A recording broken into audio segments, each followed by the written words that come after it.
नमस्कार मंडळी, तुम्हा सर्वांचं नवीन एका व्हिडिओमध्ये खूप खूप स्वागत आहे.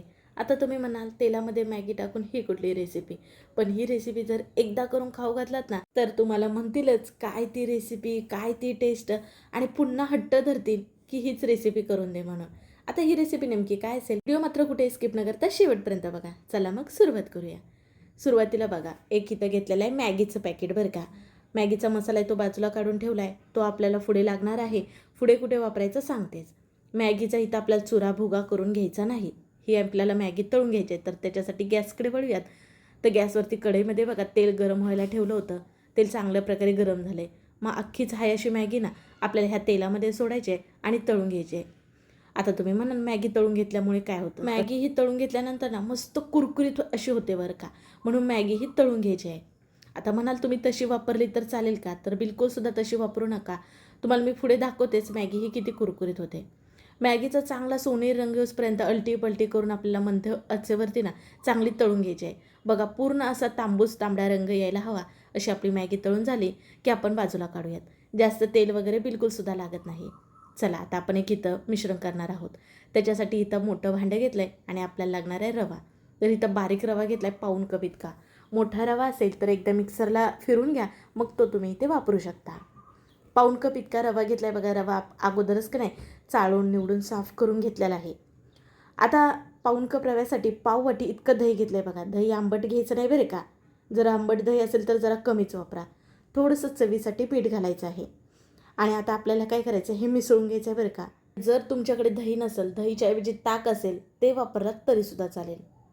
आता याच्यामध्ये गुठळ्या होता कामा नये म्हणून मिक्सरने चांगलं फेटून घ्यायचं आहे. रवा चांगल्या प्रकारे भिजायला हवा म्हणून इथं बघा पाऊण वाटी इतकं पाणी घेतलं आहे. एकदम घालायचं नाही, थोडं थोडं अंदाज करत घालूया बरं का, कारण हे अति पातळसुद्धा आपल्याला मिश्रण करून घ्यायचं नाही.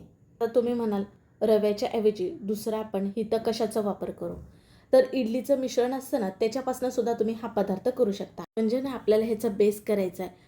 रवा आणि दहीचं आपण हे जे मिश्रण केलं नाही त्याच्यापासून, मग बेससाठी तुम्ही इडलीचं मिश्रणसुद्धा वापरू शकता. नेमका पदार्थ काय करणार आहोत हे पुढे तुम्हाला सांगतेच, थांबा जरा. बघा थोडं थोडं करून ना चांगलं अर्धी वाटी पाणी इतकं घातलं आहे बघा एकूण ह्याच्यामध्ये. पाण्याचं प्रमाण तुम्हाला इकडे तिकडे थोडंफार लागू शकतं, कारण दही कितपत पातळ आहे घट्ट आहे ह्याच्यावर अवलंबून असतं बघा. त्यामुळे पण हे मिश्रण असं इतकं सैलसर असावं बघा, कारण का आता आपण हा रवा भिजत ठेवणार आहोत. भिजल्यानंतर रवा ना आणखीन थोडंसं हे मिश्रण घट्ट होणार आहे. लागलंच तर आपल्याला पाणी आणखीन पुढे वापरावं लागेल बरं का. आता ह्याच्यावरती झाकण ठेवूयात आणि बाजूला ठेवूयात. 10 मिनटं तर रवा असा आपल्याला ह्याच्यामध्ये भिजत ठेवायचा आहे, म्हणजे चांगल्या प्रकारे ना रवा हा फुलला जाईल.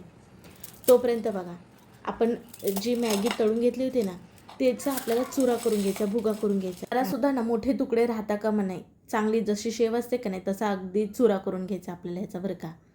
मस्त कुरकुरीत मॅगी अशी जरी खायला गेलात ना तर खूप छान लागते बरं का. आता मला अशी तळलेली मॅगी खायला आवडते, कुरकुरीत होते का नाही त्याच्यामुळे. आपण चायनीजचे प्रकार खाताना बघा फ्राय केलेले जे नूडल्स असतात ना ते कसे कुरकुरीत छान लागतात, अगदी तसे चवीला ही मॅगी लागते बरं का. आता पूर्णपणे इथं मॅगीचा चुरा करून घेतलेला आहे. तुम्ही म्हणाल तळून न घेता वापरली तर का चालेल का, हो तुम्ही तळून न घेता सुद्धा वापरू शकता. फरक फक्त एवढाच की तळून घेतल्यामुळे ही मॅगीला कुरकुरीतपणा येतो, चवीला तितकी छान लागते, बाकी काही नाही. शेव बारीक झाली बाजूला ठेवूयात. आता इथं थोड्याफार काय भाज्या घेतल्यात, ते म्हणजे कांदा, टॅमॅटो, सिमला मिरची आणि थोडीशी कोथिंबीर घेतली. आता ह्याचे मोठे मोठे तुकडे करून घ्यायचे आहेत भाज्यांचे बरं का. बघा कांदा मोठा चिरून घेतला आणि नंतर ह्याच्या पाकळ्या अशा मोकळ्या करून घेतल्यात. तुम्हाला बघा आत्तापर्यंत आपण कुठली रेसिपी करत आहोत हे नव्हतं सांगितलं, पण थोडक्यात अंदाज आलाच असेल. तर आज आपण ना मॅगी पिझ्झा रेसिपी पाहत आहोत बरं का. आहे का नाही अगदी आगळी वेगळी. ह्याच्या अगोदर बघा मी पिझ्झाचे बरेच वेगवेगळे व्हिडिओ तुमच्यासोबत शेअर केले. तुम्ही खूप छान असा प्रतिसाद देता त्या व्हिडिओना.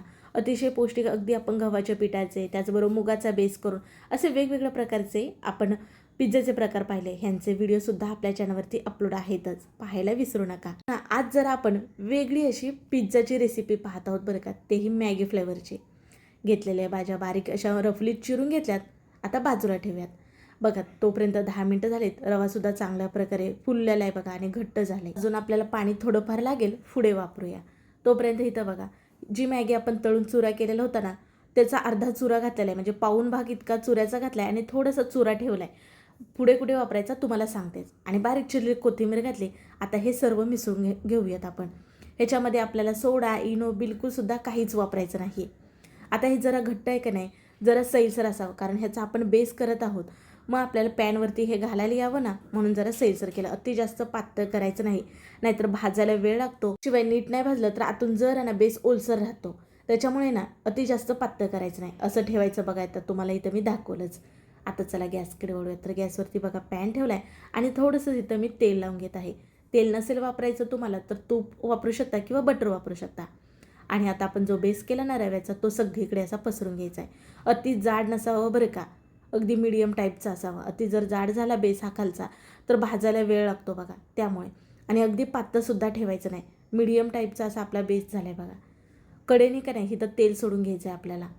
अगदी थोडंसं 1 चमचभर इतकंच तेल सोडायचं, म्हणजे चांगल्या प्रकारे ना भाजलं जाईल हे म्हणून. आता याच्यावरती झाकण ठेवूयात आणि खाली गॅस बारीक ठेवला आहे. तोपर्यंत इथं बघा वाटीमध्ये का नाही पिझ्झा सॉस घेतलेला आहे. त्याचबरोबर आता आपल्याला ह्याच्यामध्ये घालायचं आहे मेयोनीज. पिझ्झा सॉस 2 चमचे इतकं घातलेलं आहे. त्याचबरोबर मेयोनीज पण आपण 2 चमचे इतकं घालूयात. त्याचबरोबर आपला जो मॅगीचा मसाला होता का नाही, तो ह्याच्यामध्ये घालूयात. त्याची खूप छान चव, फ्लेवर मस्त असा येतो बरं का.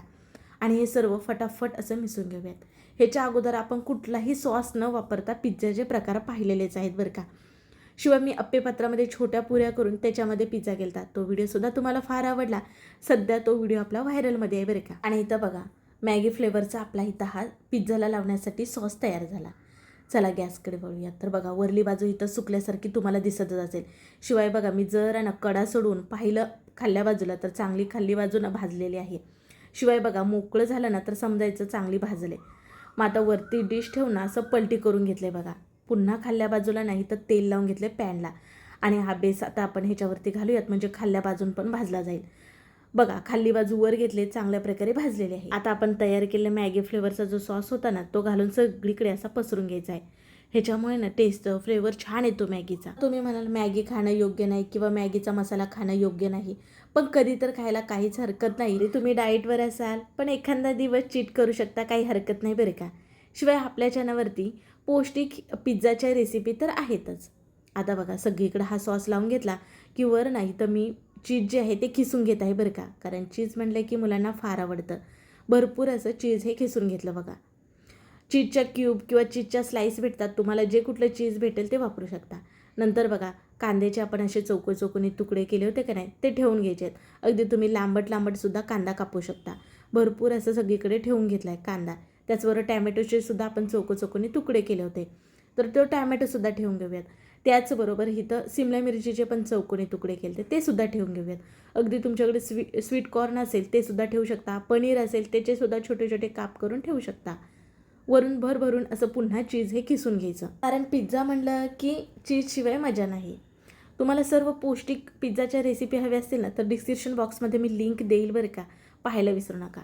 आता वरून बघा चिली फ्लेक्स घालत आहे. अगदी तुमच्या आवडीनुसार कमी अधिक घालू शकता तिखटाच्या प्रमाणानुसार. नंतर ऑर्गेनोसुद्धा घातलेला आहे. आणि नंतर बघा जी मॅगी आपण तळलेली थोडीफार बाजूला काढून ठेवली होती ना, ती वरून अशी घालायची बरं का. खरंच खायला खूप जबरदस्त लागते, कारण कुरकुरीत असल्यामुळे ती. अगदी तुम्हाला नसेल घालायची, नाही घातला तरी चालेल. वर झाकण ठेवूयात. आता एक 3 ते 4 मिनिटांतर पाहत आहे. वाव, बघू शकता अगदी छान प्रकारे आपलं जे चीज आहे ते मेल्ट झालंय. वाव, बघू शकता अगदी बघूनच तोंडाला पाणी सुटलेलं आहे. अगदी दिसायला जितका छान दिसतो ना त्याच्यापेक्षा चवीला भारी लागतो, म्हणजे विचार करा तुम्ही. आता खाली बाजूसुद्धा चांगल्या प्रकारे भाजलेली आहे. आता आपण खाली काढून कापून घेऊयात. बघा पिझ्झा म्हणलं की मार्केटमधून आणायचा तर खूप महाग मिळतो. शिवाय कसा केला आहे माहीत नाही, शिवाय मैद्याचा असतो. तर घरच्या घरी तुम्ही असा पिझ्झा नक्कीच करू शकता. अगदी आता गव्हाच्या पिठाचे त्याचबरोबर चपातीचे पिझ्झा कसे करायचे ह्यांचे व्हिडिओ आहेतच आपल्या चॅनलवरती. शिवाय कधीतरी तुम्ही असा हा पिझ्झा करून बघा, इतका चवीला भारी लागतो ना. खरंच मला तरी फार आवडला बरं का हा पिझ्झा. जिथे जिथे आपण तळून मॅगी वापरली तर मॅगी न वापरता सुद्धा तुम्ही अशा प्रकारे पिझ्झा बनवू शकता. वाव, काय भारी झालेला आहे बघा, एक नंबर. नक्की करून बघा, मी सांगते म्हणून. मुलं तर असले आवडीने खातील ना. बाहेरचे अनहेल्दी पदार्थ देण्याच्या ऐवजी घरच्या घरी तुम्ही नक्कीच असे पदार्थ बनवून देऊ शकता. कसा वाटला व्हिडिओ नक्की सांगा. व्हिडिओ जरा सुद्धा आवडल्यास पटकन एक लाईक करा. व्हिडिओ शेअर करायला विसरू नका तुमच्या मित्रमैत्रिणी परिवारामध्ये, म्हणजे ते सुद्धा करून पाहतील. असे छान छान व्हिडिओ पाहण्यासाठी आपल्या चॅनलला आवर्जून सबस्क्राईब करा.